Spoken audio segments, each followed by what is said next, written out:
Hi, welcome back to my channel, Beautiful Minutia. If you're new here, my name is Tiffany, and today I wanted to do the Buried Treasure book tag. I first saw this tag over on Becca's channel, Hicks Picks Books, but it was originally created by Janelle from Too Fond of Books, and I will go ahead and link both of their channels down below so you can check them out because they're both really awesome. So let's go ahead and dive in. Question number 1 is a book that has been on your shelf a long time, but you have never talked about it on your channel. So for this question, I'm going with The Old Curiosity Shop by Charles Dickens. I love Charles Dickens in general, and I have a lot of Charles Dickens books that have been on my shelf for years and years, some of which were like my favorites in high school, but this book I did read in high school, and I've actually reread it twice or maybe even 3 times as an adult, the most recent time being last summer. This is the story of Nell and her grandfather. He pretty much raised her, and now she is kind of taking care of him as he has some issues that he's dealing with, some debts that he has to run away from, and it's just interesting, her innocence and selflessness juxtaposed with his addictions and selfishness. In addition, I feel like this book has like one of the most iconic Dickens villains in Daniel Quilp. Like, oh my gosh, what a terror he is. So this book is very enjoyable. I don't know why I've never really talked about it before. Because I absolutely love it, and it is one of my favorite Dickens, I think. Prompt number 2 is a book with a cover so awful that is awesome. So for that one, I have a lot of vintage Agatha Christie books that were like, I think published in like the 60s and 70s. So it was kind of hard to narrow it down because there's a lot of them that are pretty terrible. I'm going with The Moving Finger. Oh, there's a glare. Sorry. This is a Miss Marple mystery about like blackmail letters that are being written and then people turn up dead, but there's just a lot going on this cover. Like, we've got this skeleton, we've got a crowbar, we've got the letters here. It's been a while since I've read this, so I don't remember what the significance of this vase is. We've got a gun, and then the skeleton is writing SOS in the dirt, and it's just a lot. But the thing that I love the most about these vintage copies is like all the like the side pages and stuff are like different colors. So I have some that are red or green or yellow, and so it's just kind of interesting that all the edges of the pages are different colors. But all of these I picked up and paid like probably like 10 to 50 cents per book. I definitely would not have paid full price for a book that had such a strange cover. But it is kind of awesome in a way. It's interesting because brand new, it was 75 cents in the 60s and 70s. So I actually paid less than the full price at that time. It's kind of funny. The next prompt is a book you love that you wish everyone would read. I just recently did the rapid fire book tag and said Mere Christianity for a question of a book I wish everyone would read. So I could say that again, but I decided to go with something different, so there's a little variety in here. So that book is Out of My Mind by Sharon Draper. This book so deeply impacted me.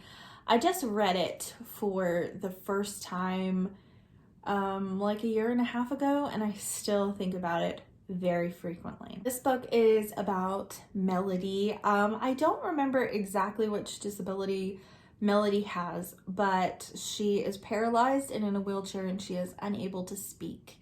And doctors think that she just has no intelligence and she's mentally retarded as well, but she's actually a genius and she's just unable to communicate. So her parents advocate for her, and she's able to get one of those machines that you can type into and it speaks for you. Melody is a middle grader, so she is then able to, her school starts integrating the special needs class in with the regular classes in that grade for, you know, a class or two a week. And it really examines how other people see and treat Melody and how that is perceived by her. This is not a super happy book. It's really sad and it made me cry a lot, but it really gave me empathy and a new look into people who are suffering around me and how sometimes our discomfort in a situation that we don't know how to respond or how to act, how that really impacts the people who are then hurt by the way that we may be even unconsciously treating them. And so I think this is a really important book for everyone to read. My daughter, I don't think, is quite ready for the emotional impact of this book, but she will definitely read this book when she's older. The author actually has a disabled daughter with a very similar disability to what Melody in the book has. So this is really coming from a place of experience, which I think is really important when you are reading books like this. So the next prompt is a well-known author's unappreciated work. I just talked about this book recently, but I'm going to talk about it again, and that's The Death of Ivan Ilitch by Leo Tolstoy. Like, oh my goodness. When everyone thinks of Tolstoy, they think of Anna Karenina or War and Peace, which is valid. Anna Karenina is wonderful. Have not read War and Peace yet. Hope to get to it next year. But that is such like this massive work. So, I mean, yeah, it deserves love. It deserves appreciation. This is one of Tolstoy's novellas. It's only about 50 pages long. But holy cow, it is deeply, deeply profound about, you know, the end of life and the afterlife, and just so beautifully written. I absolutely loved it. I'll go ahead and link my June wrap-up when I read this. Like I said, I've read it very recently. It's only about a month ago that I read it, but it's just sticking with me. And I've never heard anyone talk about this. I posted the video and a few people have talked to me about it. But overall, most people that I have talked to about classics or Russian classics in particular have either never read this or not even heard of it. And I think that's a travesty. So throwing this one out there again. The next prompt is the oldest edition of a book on your shelves. And this book is super special. It's actually my husband's book, but I'm taking it for this. And it is so incredibly old. Like, you can't even like read the spine or anything. And the title of it is, hang on, The Psalms of David Imitated in the Language of the New Testament and Applied to the Christian State and Worship by Isaac Watts. Isaac Watts wrote a lot of really popular hymns. Some really famous ones are When I Survey the Wondrous Cross and Joy to the World. There are plenty of others though. I believe he wrote like over 700 hymns. So in some ways he's referred to the father of modern hymnody. This is actually like the 21st edition of this book. So it's not like it's a first edition or anything. But it was published in Boston in 1771. So this book is older than the Declaration of Independence. And it's so special that we own this. Peter has a pastor friend who absolutely loves history who gave this book to him. And it is such a treasure. It is gorgeous. Like, it is so old and you can see it's like the thread from where it's bound.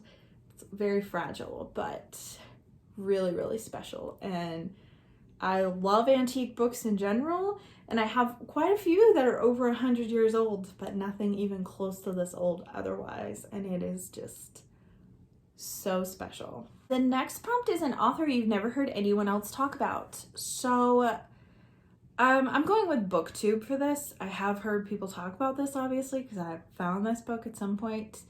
And I just don't know why more people don't talk about this book when they're talking about like middle grade fantasy. That's amazing. And that's Inkheart by Cornelia Funke.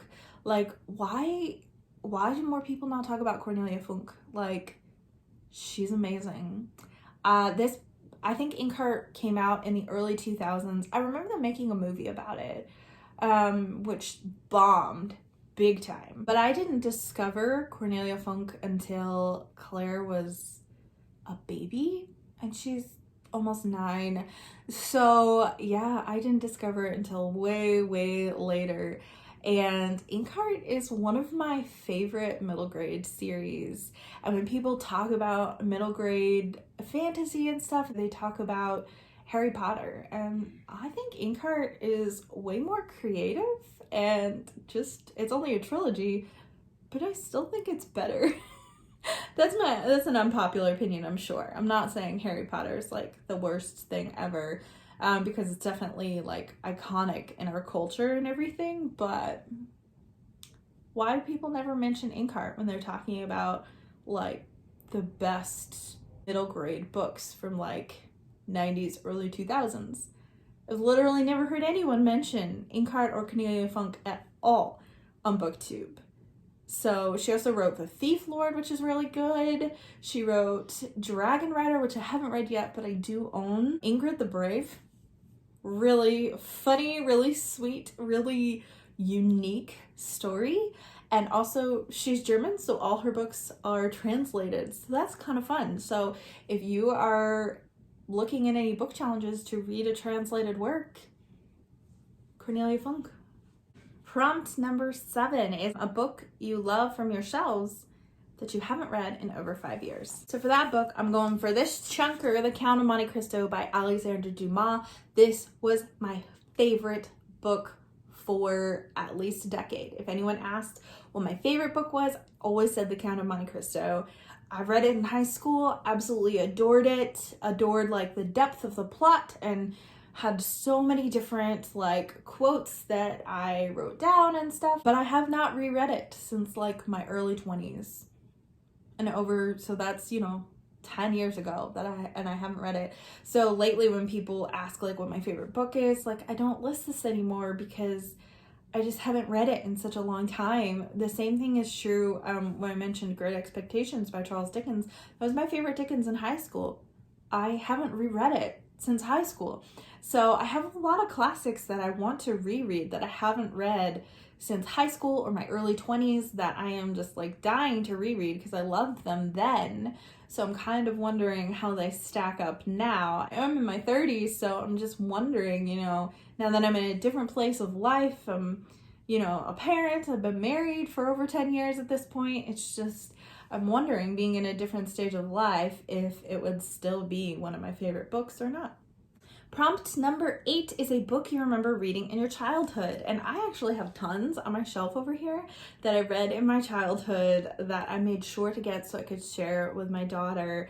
But some of them I've kind of talked about kind of recently, The Secret Garden being one of those because I just recently read that with my daughter and introduced her to it for the first time. So instead, I'm going to go with Misty of Chincoteague by Marjorie Henry. I actually have not reread this book since childhood, but I have all of Marjorie Henry's works for my daughter, and my daughter loved this book just as much as I did as a kid. So basically this book is about like an island of horses, which is apparently a real place, which I didn't know till I was an adult, I think it's in one of the Carolinas or Virginia. I can't remember. But anyways, there is this wild mare, Misty, that they are just dying to be able to get. They want to capture her and tame her, and so this is about that. It is the first book in a series, and when I was a kid, I didn't know it was a series. I think there's like 4 books in it. So I really want to reread this one at some point. But yes, I absolutely loved this book as a child. I was obsessed with horses for a time, and I loved Misty, and I loved Black Beauty, and I loved the Saddle Club books, and anything that had to do with horses for quite a big chunk of my childhood, despite the fact that I never rode a horse, and I didn't know anyone who owned a horse. And my daughter is the same way, and so I'm just curious, like, does every girl go through a horse phase? Prompt number 9 is a book you love from a genre you don't tend to read from. And this is not a book I own, but I would like to at some point. And that is Every Morning the Way Home Gets Longer and Longer by Frederick Bachman. He writes contemporary, I don't know, is there a subgenre to contemporary? Because I feel like it's like hard-hitting contemporary that makes you cry and tackles tough issues. But Every Morning the Way Home Gets Longer and Longer is about, it's a novella actually, so it's very short, and it is about a man who is suffering with dementia. So basically he drifts and doesn't remember things, and every day it gets harder and harder for him to come back to that place where he remembers people. And so it follows him and his son and his grandson in this book, and it's a very powerful book, a very emotional book. I think I cried through most of it, but it's so beautiful and so well done because it kind of goes back to like Out of My Mind, where it put me in a different frame of mind from a situation that I have seen. So when I think of, you know, people who have Alzheimer's or dementia, I've always just thought like, wow, that must be so hard for the family to watch, for the family to take care of them, for the family to go to them and they don't remember them anymore. And that is all true. But I never thought about how horrifying it would be to be trapped in your mind, to know you're starting to forget things. And every day it's harder and harder to remember things and remember the people you love. Like, that just caused me to have so much empathy, even more than I would have otherwise, for people who are in that situation. The last question is to tag a booktuber who has buried treasure in their videos. So there are a lot of small booktubers on here that I love and have become friends with.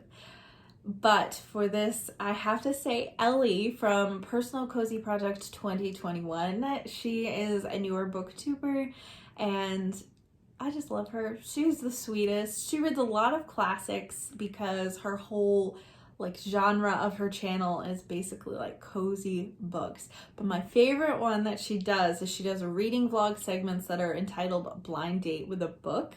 And so she chooses a classic book that she really doesn't know very much about, but she knows it's kind of in that cozy genre, and it's her just like talking about it as she's reading it. And I just love that. I think that is such a creative idea for a vlog, to do like a blind date with a book. It's really fun and I really like her channel. So if you're not subscribed to her, you should go check her out because Ellie's awesome. So that is the buried treasure book tag. I'm going to leave the questions in the description of this video, so that way, you know, if you would like to answer any of them in the comments below, or if you have a booktube channel and you go ahead and do this video, please let me know so that way I can go check out your answers to see what you said. If you like this video, please hit like and also subscribe so you can continue to see more bookish content from me and we can just chat even more in the comments. As always, thank you so much for watching and I will see you again next time.